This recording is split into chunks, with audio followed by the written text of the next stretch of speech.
5 mail-order brides were being sold off in a saloon, until a lonely rancher kicked down the door and changed everything. Who's next, Saloon? That one, Cuban, I think. Flexible as wet willow. Who'll open the bid? Laughter cracked like gunfire across the saloon, thick with cigar smoke and spilled whiskey. Men crowded shoulder to shoulder, their boots grinding sawdust into the floorboards, eyes shining with hunger that had nothing to do with food. Silas Finch leaned against the bar like he owned the sun, a smirk tugging one corner of his mouth as he waved his hand lazily toward the stage. Isabel, he drawled, tapping the registry book with a stained finger. 22. Dancer from Havana. Legs for days and no complaints. Who'll start? A grizzled man holding a half-empty jug lifted his hand. 2 jugs of rye and a mule. Finch sneered. She ate a fence post. Let's not insult the lady. Isabel stood under the lamplight, her red dress torn at the hem, bare shoulders proud despite the bruise along her collarbone. Her eyes scanned the room, cold as the Gulf breeze, fixed on no one. The way she held her spine straight said she had survived worse than this crowd. Beside her stood 4 other women, each broken in a different way. Callie's arms were crossed, jaw clenched, her wrists still bearing the purple stains of rope burns. Her father had traded her to settle a debt at the poker table. Her stare promised hellfire. Naomi stood silent, hands clasped like in prayer. Her lips were dry and split, her eyes distant. She hadn't spoken since her last husband tried to drown her in a trough and left her for dead. A long white scar ran beneath her chin. Joanne was older, plain as dishwater, with a nurse's apron still tied tight around her thin waist. She had been expelled from her wartime post for aiding wounded enemy boys. Now she stared at the floor, as if reading the names of the dead. And Ruth was the smallest, barefoot, tattered blue dress slipping from one shoulder. Her tangled hair looked as if it had never met a brush. Locals called her haunted, claimed she whispered to wind, and slept with her eyes open. Her gaze stayed fixed on the swinging doors, not pleading, not angry, just waiting. That was when they opened. The piano had gone quiet hours ago, but the thud of boot heels across wood drew every eye. A tall figure filled the threshold, long coat dusted with trail grime, had shadowing his face. He moved like someone who didn't mind if he got shot, just preferred not to. Evening, Jeb Hawkins said. His voice was rough, like river rock rubbed smooth by years. Got a delivery in town. Thought I'd stop in for a drink. Finch chuckled, gesturing grandly. Well, Hawkins, you're just in time for the show. Pick your poison. Ladies tonight. Jeb didn't laugh. His eyes traveled to the women at the stage, resting first on Isabel, then Callie, Naomi, Joanne, and finally on Ruth. His brow twitched just a little. The girl was no older than 20, pale and shaking, her fingers wrapped around the frayed hem of her dress like a lifeline. A man behind Finch reached up suddenly, grabbing a handful of Ruth's hair. Let's see the teeth on this one, he jeered. Bet she bites. The shot cracked like lightning. The bottle in his hand exploded, spraying glass and whiskey across his shirt. He yelped, stumbled back. Smoke curled from the barrel of Jeb's revolver, which he had drawn so fast most men hadn't seen him move. Don't touch her, Jeb said quietly. The room froze. Finch blinked. You just shot a bottle, he said carefully. Not a man, so let's hope that was your warning. Jeb stepped forward, slowly, deliberately.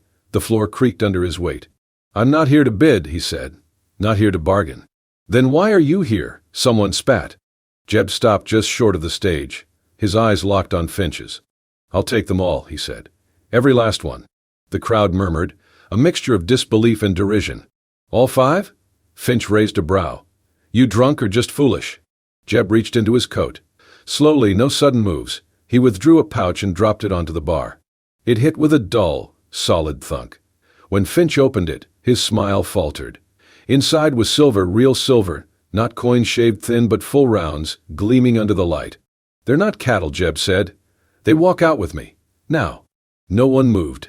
Finch stared at him, then at the women. Finally, Callie stepped down from the platform.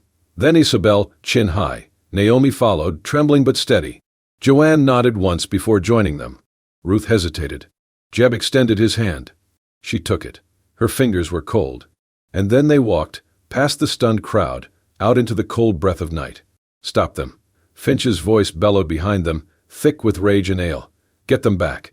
I want that silver, or I want his scalp. Before the last syllable left his lips, Jeb had already turned. Move, he said low, and though his voice barely rose, it cracked like a whip through the air. The 5 women hesitated for the briefest of seconds.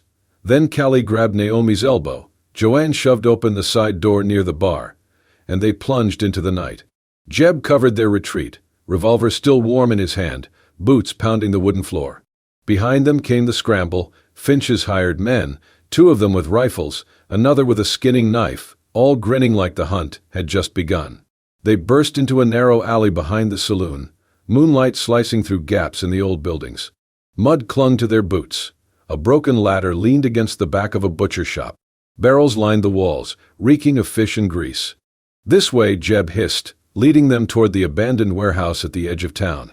His hand swept low and sharp, signaling silence. The women followed, breath ragged, skirts soaked from puddles and filth. Inside the warehouse, the dark pressed in like a second skin.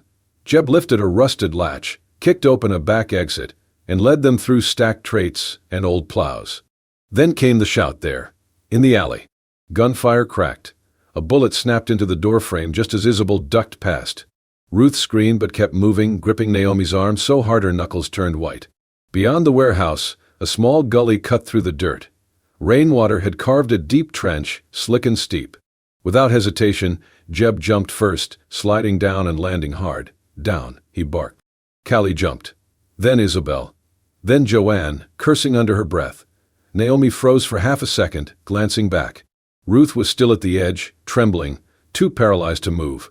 Naomi turned around, grabbed her wrist. "Now," she shouted, or tried to. The sound never came, but her eyes screamed it loud enough. Together they fell, tumbling into the muck below. Jeb looked up.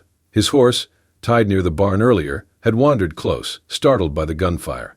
He ran for it, vaulted into the saddle, and turned to face the alley's mouth. Men spilled out from the warehouse. One fired, the shot skimming past Jeb's shoulder. "Keep going," he yelled back toward the women, who were climbing the other side of the ditch now, scraping knees and pulling skirts, Ruth being half carried by Naomi. Jeb kicked the horse into motion, riding at a diagonal to shield the group. With one hand he drew his second revolver, firing over his shoulder. The shots rang out, clean and practiced. One man ducked. Another fell backward into the mud with a scream. A barrel tipped ahead of Jeb. He leaned hard, arms scraping against the corner of a crate, wood splinters slicing into his skin. Blood bloomed across his sleeve. He did not slow down. The horse galloped ahead, hooves striking sparks from cobblestones. Behind them, shouts faded. Finch's men weren't prepared for a chase through a town that barely had a road. At the edge of a dried creek bed stood an old delivery cart, abandoned and half sunken in weeds. Jeb jumped off, guided the horse beside it. "In," he told the women, already clambering up to the driver's perch. Callie took the reins without being asked, surprising even herself. "I've handled worse things than mules," she muttered. The rest clambered in, Joanne first, then Isabel and Naomi, Ruth curling herself into the back. Jeb mounted behind, scanning the horizon. "Hold tight," he muttered. The cart creaked and lurched forward. Behind them no more gunshots, just the howl of wind and the scent of old rain rising from dirt. Naomi was still gripping Ruth's hand as if letting go would mean drowning. Their chests rose and fell in near unison, cheeks smeared with mud. Joanne wrapped her shawl around both of them. No one spoke. Jeb rode behind them on horseback now, his face unreadable, but his gaze never left the cart. He checked their count, 5. He checked for injuries, none fatal. His sleeve was soaked through, pain biting at his arm, but he made no sound. Just a silent nod to himself, and then to the road ahead. By the time they reached Jeb's land, the stars were high and windless over the horizon. The wagon wheels clattered over dry soil as they passed a split fence, 2 posts leaning like old bones. His ranch sat alone at the edge of nothing. No neighbors, no town lanterns, just a squat wooden house weathered gray by sun and silence. The cabin looked like it had stood through storms without flinching. A porch leaned slightly to one side. One shutter hung loose. But the windows were intact, the door strong, and there was smoke curling from the chimney, as if the house had been holding its breath for years and was only now exhaling. Jeb dismounted and opened the door without ceremony. "Ain't much," he said, voice low. "But it's dry." The inside was dim, lit by an old lantern hanging from a ceiling beam. There were 2 beds, one narrow cot in the corner, another larger but worn. A hearth sat cold and blackened, and against the far wall, a table scarred by knives and time. Shelves with chipped mugs, a water basin, a single mirror cracked in one corner. Callie stood in the doorway, arms crossed, measuring everything like she might need to break it someday. Joanne moved first. "It's clean," she murmured. "That's something." Isabel lit the fire with kindling she found in a tin near the hearth. Naomi and Ruth huddled close together near the wall. Jeb dropped his saddlebags by the door, pulled off his coat, and spread an old, faded blanket onto the wooden floorboards. He folded it once, then again, lay his coat on top as a pillow. Without a word, he sat on the edge of the hearth, wincing slightly. Joanne saw it. The way he tilted his shoulder, the stiffness in his right arm. "You're hurt," she said. "Nothing needs fussing over." She stepped forward anyway. "Sit still." He didn't argue. She peeled back his torn shirt and saw the raw scrape down his upper arm and shoulder, wood splinters, dirt, dried blood, clinging to bruised skin. He smelled like smoke and horse and desert wind. She cleaned it gently with a cloth soaked from the basin, then wrapped it in clean bandage from her old apron. "I've seen worse," she said softly, more to herself than him. He looked at her then, eyes steady. "You a nurse?" "Used to be," she answered. "Before they decided saving the wrong men meant I wasn't holy enough for the rest." He nodded once, said nothing more. Later, while the women found spots to sleep, some on the bed, some on coats laid out on the floor, Callie sat near the door, her back against the wall, arms across her knees. Joanne knelt beside her. "That man," she whispered, watching Jeb as he stoked the fire with his uninjured arm. "He's not like the others." Callie did not respond for a long moment, then muttered, "He's quiet." "That's rare." "Quiet's not the same as kind," Joanne said, "but sometimes it's close." Out on the porch, Jeb stepped into the still night, breathing in the scent of distant rain. Ruth followed him quietly, barefoot, the hem of her dress brushing over dust and dried grass. She didn't say anything. Neither did he. The moonlight caught in her tangled hair, where bits of burrs and desert brush clung like remnants of escape. Jeb reached out, slowly, brushing the back of her head with fingers rough but gentle, pulling a thorn free. She flinched, but didn't move away. "Got caught in the misquite," he murmured. She looked up, met his eyes. They stood like that for a second, no longer stranger and fugitive, but something thinner, more human. The kind of pause that does not ask for words. Ruth blinked once, then stepped back inside. Jeb watched the door close softly behind her. He stayed out a while longer, listening to the wind carry coyotes' howls across the prairie, like a warning too tired to bite. Inside the house, no one cried, no one prayed. But for the first time, the silence did not feel like punishment. It felt like breathing. The sun rose slow that morning, casting a dull red haze across the plain, as if it had changed its mind about shining. Jeb was already outside, splitting wood with steady, deliberate swings when he spotted a rider far off, a lone figure raising a trail of dust atop a chestnut mare. He looked like any courier from town, but the tight grip on a folded letter, and the way his eyes darted to the house said something else. The rider dismounted stiffly near the old gate, boots crunching dry earth. "You Jackson Hawkins?" he asked. Jeb paused, wiped the sweat from his brow, and nodded once. "Letter from the town council," the man said, his voice uneasy. "They're concerned about the women you got living here." Jeb didn't take the letter right away. "What kind of concern?" "They say it ain't proper, that you got no right keeping them. Some folks claim you stole them off Finch." "They're not property," Jeb said, voice low, steady. Still the courier continued, glancing nervously toward the porch. "They're talking about sending men. Law or not, when people get stirred up, things turn fast." Jeb finally took the paper but didn't unfold it. He looked toward the cabin. Naomi stood inside the doorway, half in shadow, eyes wide and unblinking like a deer smelling thunder. "Tell them we heard," Jeb said. "Tell them we're not hiding." The man gave a silent nod, mounted his horse, and rode back the way he came, faster this time. That night they read the letter by lamplight. Joanne held it with gloved fingers, careful not to crease it. The glow flickered across her face, casting shadows like cracks. "Return of unlawfully detained persons," she read aloud, each word like a nail. "Violation of community moral standards. Immediate compliance requested. Failure to comply may result in formal action sanctioned by church and civic authority." Callie stood up so fast her chair skidded back. "They call us detained," her voice cracked. "They want us to go back to that filth. To Finch?" "They don't see us," Isabel said, her tone bitter. "They see gossip, a stain on their prayers." Callie clenched her fists, pacing like a storm trapped in a small room. "Let them come. I'll show them what fear feels like." "No," Joanne said, rising slowly, her voice firmer than anyone expected. "That's not what we need." Callie turned to her, furious. "Then what? Sit still until they burn us alive?" "We don't need to burn anything," Joanne answered. "We need to exist, stay, live, quiet, visible, undeniable. That's how we fight." Later, Jeb sat on the porch sharpening his knife, each stroke a thought. Clouds rolled in from the west, thick with threat.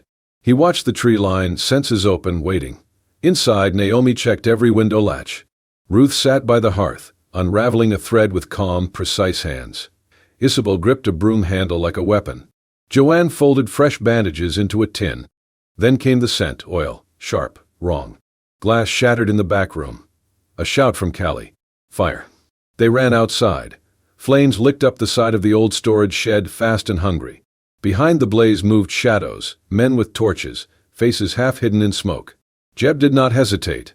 He ran for the flames. 2 attackers met him. One swung a rusted axe. Jeb ducked, slammed into the second, knocked him down hard.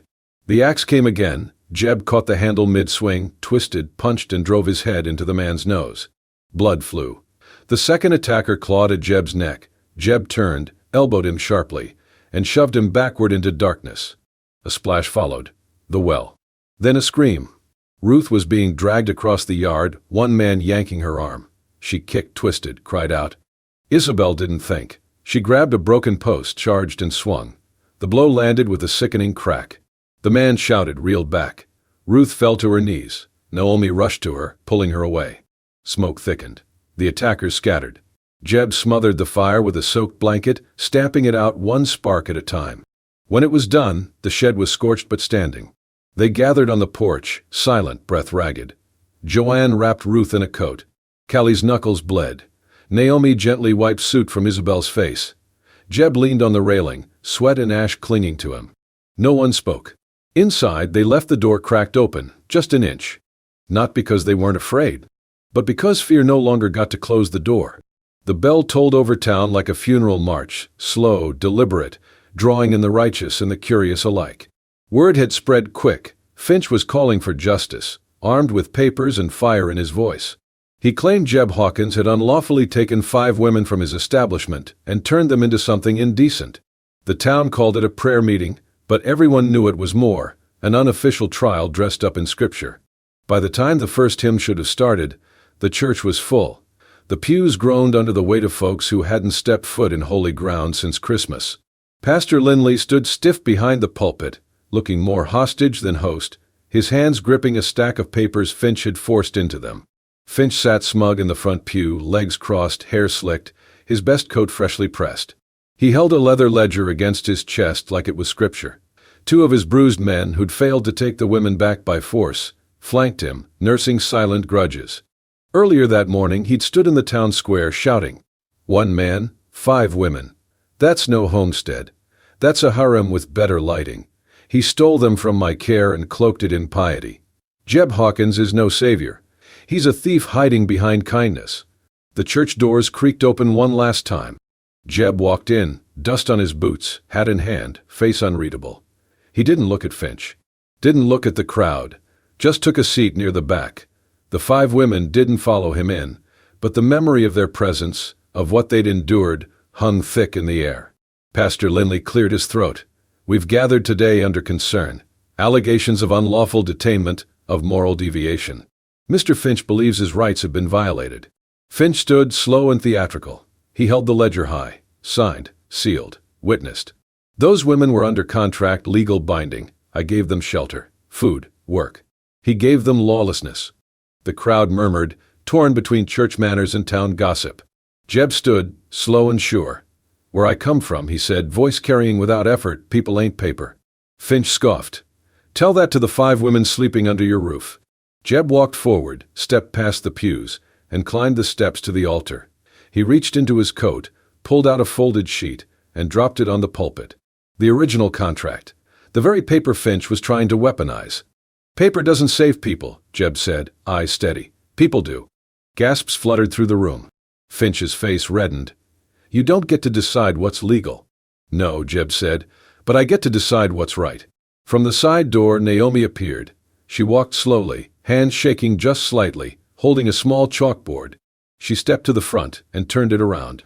Scrawled in white chalk were 4 words. Freedom does not ask permission.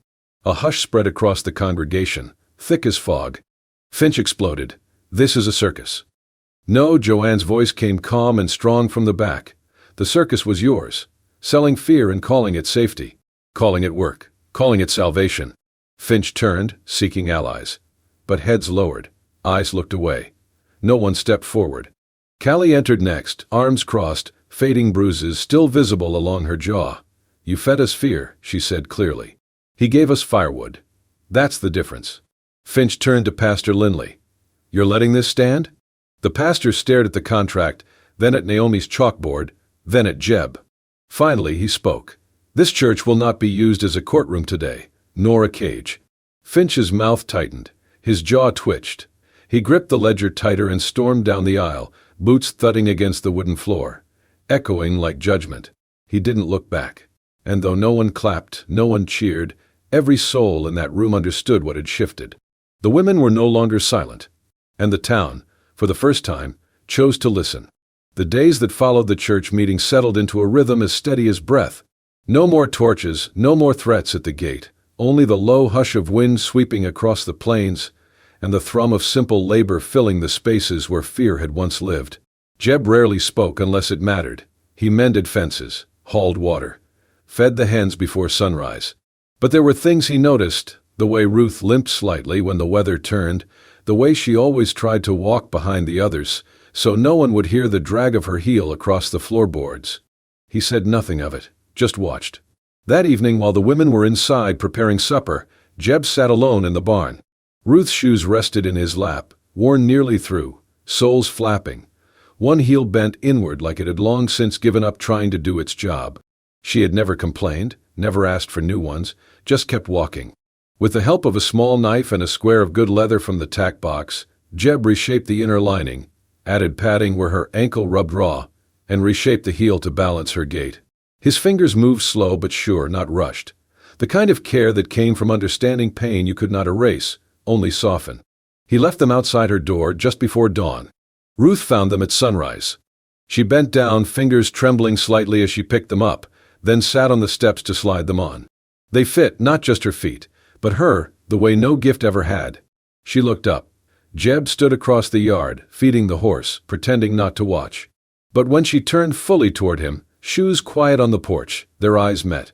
She didn't smile. She cried. Not loud, just enough that her shoulders shook. Callie, stepping outside with a basin of laundry, saw it. She paused mid-step, then turned back into the house, finding Joanne at the sink. She's crying, Callie said softly. Joanne wiped her hands on a towel. Ruth? Callie nodded. He fixed her shoes. Didn't say a word, just left them there like it was nothing. Joanne smiled faintly. To her, it's everything. She deserves it, Callie whispered. I just hope she believes that someday. Inside, Ruth sat for a long time, running her fingers over the stitches. Naomi passed by, paused, then knelt beside her. She did not speak. She only placed her hand gently on Ruth's shoulder and nodded once, slow and certain. Ruth leaned into the touch, like a bird finding a branch that would hold. That night, around the dinner table, the mood was quieter than usual, not somber, just full. Isabel hummed a tune under her breath, while stirring the stew. Callie mended a shirt at the corner of the room, her hands moving without hurry. Ruth kept glancing at Jeb. And Jeb, in his usual way, kept glancing back. No declarations were made, no love confessed. But when Ruth passed him the bread, their hands touched just long enough to say, I see you. I trust you. I do not need more than that. Later, after supper, Ruth lingered by the porch while the others cleared dishes. Jeb came outside with his coffee, sat beside her without invitation. The silence between them was not awkward. It was patient. Familiar. My mother used to say, he said at last, you can tell a man's worth by how he cares for things that can't speak. Ruth looked down at her shoes. They're not perfect, he added, but they'll hold. She nodded. They're the first thing that ever has. And in that moment something passed between them, not romance in the storybook sense, not fiery or urgent, but something truer. A promise without pressure. A feeling stitched together, quiet as the thread he'd used to make her shoes whole again. The wind returned that night with a sharp bite, curling across the hills like it carried warning. Jeb was checking the fence line. a gnawing feeling in his chest. From the porch, faint laughter spilled from the cabin, Ruth telling Naomi about stars that sang if you listened close enough. Then the horses stirred, stamping, snorting. Then the smell. Smoke. Jeb turned. Flames were crawling up the stable roof, crackling dry wood into fire. Black smoke spiraled skyward. From the tree line, shadows emerged, figures with torches, rifles glinting. Finch had come back. This time he brought war. Jeb ran. Inside, the women were already moving. Isabel grabbed a pail and shouted, "The horses." Despite her limp, Callie and Joanne ran for the well. Ruth screamed for Naomi, who had gone outside earlier and hadn't returned. Isabel vanished into the thick smoke. Inside the barn, a horse kicked wildly, trapped. Isabel coughed, struggling to reach the latch. A timber above her cracked. Jeb burst in, took the beam on his shoulder, shoved it aside. Isabel clutched the horse's lead, dragging it out with Jeb's help. She collapsed outside, soot-streaked, coughing. "I got him," she rasped. Joanne wrapped her in a blanket. Ruth had gone after Naomi, spotted her near the chicken coop, smoke rising behind her. Ruth ran, skirts catching on bramble. Then Finch stepped out of the smoke. "She belongs to me," he shouted, grabbing Ruth's wrist. She tried to pull back, but Jeb was already there, rifle swinging. It slammed into Finch's ribs. They hit the dirt, fists flying. Jeb fought with years of grief behind each blow. Finch punched back, split Jeb's lip, but Jeb did not fall. He tackled Finch, snarled, "You think you can buy people, then burn what you can't keep." Finch spat blood. "You think you're better?" "I don't think," Jeb growled. "I choose." Finch reached for a blade, but Jeb caught his wrist, twisted, and slammed him into the ground. He raised his rifle stock. Finch coughed, face pale. "Do it," he said. "Prove you're just like me." Jeb froze, then lowered the weapon. "You're not worth remembering." Behind him, Ruth and Naomi emerged from the shed. Naomi coughed hard, but she was safe. Joanne rushed to help. Callie and Isabel stomped out flames with wet blankets. The barn had burned, but it stood. Jeb dragged Finch to the edge of the ranch, tied him to his own horse. "You ride," he said, "and never come back." Finch didn't argue, just spat in the dirt and rode off. As dawn crept over the land, they stood in the ash, bruised, blackened, breathing. Callie sat beside Isabel, holding her hand. Joanne leaned her head briefly on Jeb's shoulder, then stepped aside so Ruth could come closer. No words, only breath, arms wrapped around one another. The barn had burned, but what mattered was still standing. Spring came slow that year, but when it arrived, it stayed. The ash from the fire had been cleared. New beams replaced the ones that burned. A fresh coat of whitewash covered the cabin walls. And yet, what had changed most wasn't the wood, or the roof, or the fields, but the people inside them. No one left. The women who had once sat silent on a saloon wall, waiting to be claimed like livestock, now moved through the ranch like they'd always belonged there. Because now they did. Ruth and Jeb were married one morning, just after sunrise. No priest. No audience beyond the four women who stood beside them, cheeks pink from the cold, eyes bright with something fierce and proud. Joanne held Ruth's bouquet, made of wild sage and dried wheat. Naomi braided a ribbon into her hair. Isabel played a slow tune on a borrowed fiddle, the bow light and careful. Callie stood beside Jeb like a second witness, nodding when he stumbled over the words. There were no rings, just one promise. Jeb took Ruth's hands in his, voice steady. "You don't belong to me," he said. "You are yours. And I'm lucky, because you chose to be near." Ruth smiled then, small but real, a smile that had never existed in the saloon, or under any man's claim. She leaned forward and kissed him, not with trembling, not with fear, but with the surety of someone who had found home. After the ceremony, life didn't slow, it deepened. Callie opened a saddle repair shop near the edge of town, close enough for customers but far enough not to hear the gossip. She worked with her sleeves rolled up and her chin high, teaching young boys how to knot leather and never apologize for being loud. Isabel turned the old granary into a dance room, just one mirror, one wooden floor. She taught little girls how to move their hips like wind and their hands like water. Her limp remained, but so did her grace. Naomi began visiting the schoolhouse. At first just to help sweep, then to teach a few signs to a mute child who stared more than spoke. Soon, the whole town knew how to say friend with their fingers. And Joanne returned to medicine, not under a banner, not in a uniform, but in the homes of women in labor and old men too proud to say they were afraid. They called her Doc Joe. She never corrected them. No one grew jealous. In fact, it was the opposite. They grew stronger in each other's victories. They laughed louder over stew, shared boots and secrets in silence like treasure. They were not wives. They were sisters. One evening, the table was full: bread, beans, roasted roots, and laughter. Naomi told a story with her hands, and everyone understood. Isabel teased Callie about the saddle order that had come in late. Joanne threatened to make everyone drink her bitter tonic. And Ruth, hair braided and cheeks flushed, leaned into Jeb's shoulder with the ease of someone who knew she'd never have to ask permission to do so. Jeb raised his cup, tapped it once against the table. "To peace," he said. They all nodded. Later that night, Ruth stood at the porch rail, looking out toward the ridge. The stars blinked, soft and distant. Behind her, Jeb joined her, quiet as ever. She didn't turn. "You still glad?" she asked softly. He didn't answer right away. "Then, every day. Because you're not mine. And I'm proud just to be near." Ruth looked at him then, eyes full. "That's what love is supposed to feel like, isn't it?" He nodded. "Not a chain. A choice." They stood together a little longer, listening to the wind curl through the grass like a lullaby. Tomorrow the horses would need feeding. The shed needed paint. And life would go on, not perfect, not easy but real.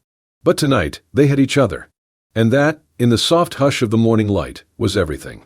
Out here, in the dust and silence of the Wild West, not every story ends with fireworks. Some end with a quiet porch, the creak of a rocking chair, and the kind of love that grows from courage, not conquest. Jeb did not ride in to save anyone. He simply stood where no one else did, and made room for the broken to become whole again. If this story stirred something in you, if you believe love can bloom even in the hardest places, then saddle up and join us for more. Subscribe to Wild West Love Stories, where every tale is born from dust, danger, and devotion that defies the odds. Until next time, ride safe, and love even safer.